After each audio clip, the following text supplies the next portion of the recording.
భారతీయ జనతా పార్టీకి వరుసగా సంతోషాన్ని ఇచ్చే స్థానిక ఎన్నికలైన మొన్న కేరళలో ఘన విజయం సాధించడం, అంటే కేరళలో హయ్యెస్ట్ గెలిచింది కాంగ్రెస్ పార్టీ, కానీ అంతకుముందు ఎక్కడో ఉన్నటువంటి భారతీయ జనతా పార్టీ ఏకంగా త్రివేంద్రం కార్పొరేషన్ని గెలుచుకున్నటువంటి పరిస్థితి చూసాం.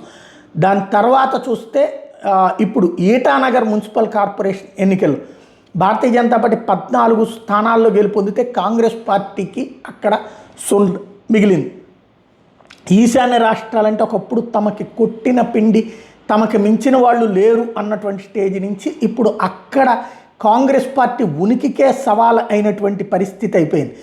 టోటల్గా 20 స్థానాలు ఉంటే 20 వార్డులకు గాను ఎన్డీఏ 19 గెలుచుకుంది. అందులో బీజేపీ ఇండివిజువల్గా 14 గెలుచుకుంది. ఎన్సీపీ ఏదైతే ఈ షిండే వర్గం ఉంది కదా, వాళ్ళు 3 గెలుచుకున్నారు. ఎల్జేపీ రామ్విలాస్ పాస్వాన్ వాళ్ళ కొడుకు చిరాగ్ పాస్వాన్ వాళ్ళది ఉంది కదా, వాళ్ళ 2 గెలుచుకున్నారు. తద్వారా మొత్తం 19లో 19 ఎన్డీఏ గెలుచుకుంటే ఇండిపెండెంట్ 1 గెలుచుకున్నారు. కాంగ్రెస్ పార్టీ 0కి పరిమితం కావడం అన్నటువంటిది సంచలనం సృష్టించిన అంశం.